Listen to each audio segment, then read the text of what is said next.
आज सबकी निगाहें नीतीश कैबिनेट की बैठक पर टिकी है। दरअसल सीएम नीतीश कुमार ने स्वतंत्रता दिवस के मौके पर नई सेवा शर्त नियमावली लागू करने का ऐलान किया था, जिस पर आज कैबिनेट की बैठक में फैसला हो सकता है। राज्य में 4.25 लाख नियोजित शिक्षक हैं। माना जा रहा है कि नई जो नियमावली होगी उसमें शिक्षकों के लिए कई तरह की सुविधाएं होंगी, क्योंकि लंबे वक्त से ये जो शिक्षक हैं ये इंतजार कर रहे थे। हालांकि जब मंच पर स्वतंत्रता दिवस के दिन मुख्यमंत्री ने ऐलान किया था तो सबकी निगाहें और आज कैबिनेट की बैठक हो रही है। बैठक बेहद ही अहम माना जा रहा है। इस बैठक में कई अहम फैसले लिए जा सकते हैं। खास तौर पर 4.25 लाख नियोजित शिक्षक हैं, उन्हें लेकर आज एक अच्छी खबर आ सकती है। शिक्षकों के लिए कई तरह के इसमें सुविधाएं भी होंगी। तो आपको इस वक्त की अहम खबर बता दें, जो बैठक चल रही है उस बैठक में कई और वरिष्ठ अधिकारी हैं, कई वरिष्ठ नेता हैं। ये कैबिनेट की बैठक जो है बेहद ही अहम माना जा रहा है। हालांकि जो इस बैठक में खास तौर पर कई ऐसे बिंदुओं को चर्चा की जा सकती है और अहम बात यही है कि चुनावी साल है और चुनावी साल में कई ऐसे फैसले लिए जा सकते हैं जिससे हर वर्ग के लोगों को लुभाया भी जा सके और खास तौर पर शिक्षकों के लिए फैसला आ सकता है। और कुछ देर में ही बैठक होने वाली है और ये बैठक बेहद ही अहम, हर पहलू से हर बिंदुओं को लेकर चर्चा होगी और खास तौर पर जो शिक्षक है, नियोजित शिक्षकों के लिए एक अच्छी खबर आई जा सकती है, क्योंकि साफ तौर पर मुख्यमंत्री ने ये ऐलान किया था मंच पर से। और आज की जो बैठक है इस बैठक में फैसला भी लिया जा सकता है।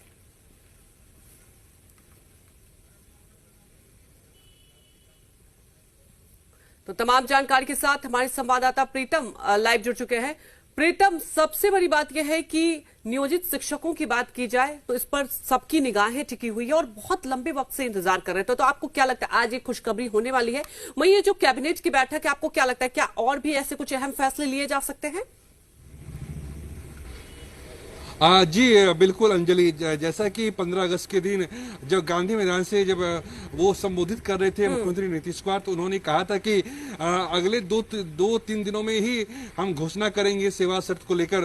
तो आज चूंकि 15 तारीख को उन्होंने कहा था, आज 18 अगस्त है, तो ये उम्मीद की जा सकती है कि जब आज बिहार कैबिनेट जब बैठेगी तो उसमें शिक्षकों के लिए एक बड़ी खबर या उनके लिए बड़ी घोषणा हो सकती है अंजलि। लेकिन जो जिस सेवा शर्त की बात अंजलि की जा रही है उस सेवा शर्त में मुख्यमंत्री ने पीएफ का भी जिक्र किया था, यानी भविष्य निधि।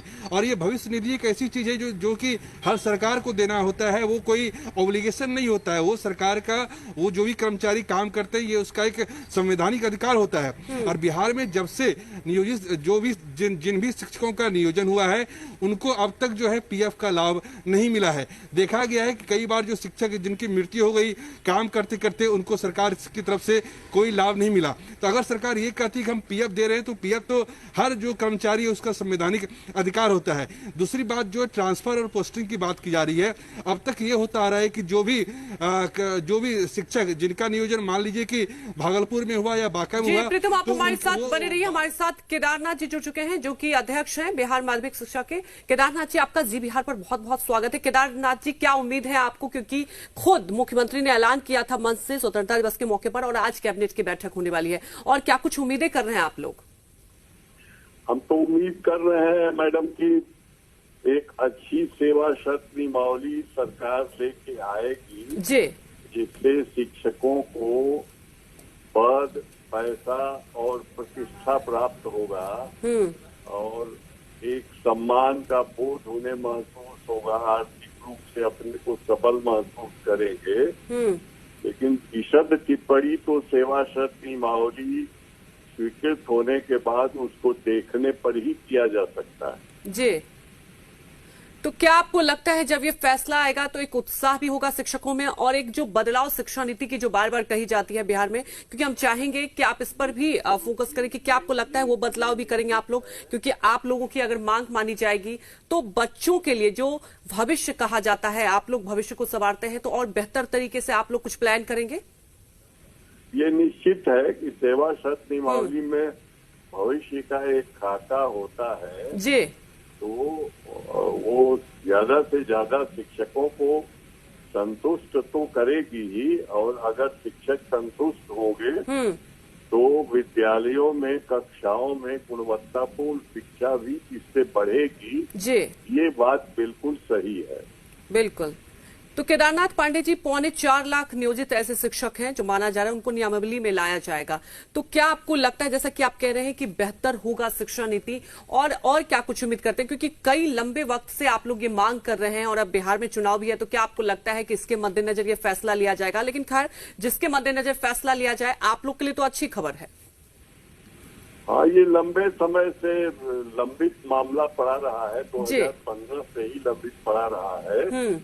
बीच में कुछ न्यायालयों का व्यवधान रहा है, लेकिन उसके बाद से अब ये बात सामने आई है, तो एक सेवा नियमावली तो अत्यंत आवश्यक है, जिससे ये खाका पता चले कि सेवा काल में प्रोन्नतियां कैसे होगी, पद कैसे प्राप्त होंगे, पैसे कैसे प्राप्त होंगे, वेतनमानों में बदलाव कैसे होगा, या जो दूर दराज के शिक्षक हैं उनको स्थानांतरण की सुविधाएं कैसे मिलेगी, या महिलाओं को 35% महिलाएं हैं तो वो अपने परिवारों के पास कैसे पहुंचेगी, उनके अवकाशों में क्या बढ़ोतरी होगी, उन्हें कैसे, आरक्षित वर्गों के जो लोग हैं उनको कैसे पद मिलेंगे।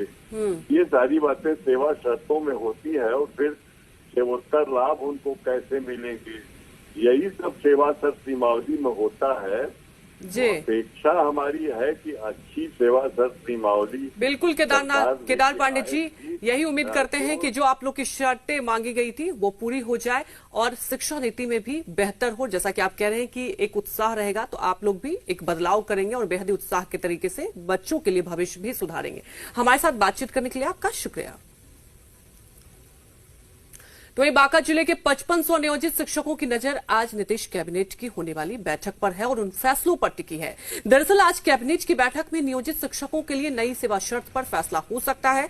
ऐसे में बांका जिले के नियोजित शिक्षकों का कहना है कि अगर सरकार शिक्षकों के हित में फैसला लेती है तो फैसले का स्वागत किया जाएगा। अगर सरकार नियोजित शिक्षक के हित में फैसला नहीं देती है तो सरकार का विरोध भी किया जाएगा। जहाँ तक हड़ताल अवधि की बात हो या लॉकडाउन अवधि की बात हो, शिक्षक इस दोनों अवधि में प्रताड़ित हुए हैं। लॉकडाउन अवधि में और हड़ताल की अवधि में तरह तरह के हथकंडे अपनाकर, तरह तरह की चिट्ठियां निकालकर विभाग के द्वारा शिक्षक को प्रताड़ित किया गया है। बहुत मजबूरी है हम लोगों के साथ, किसी तरह परिवार चल जाता है, यही बहुत है।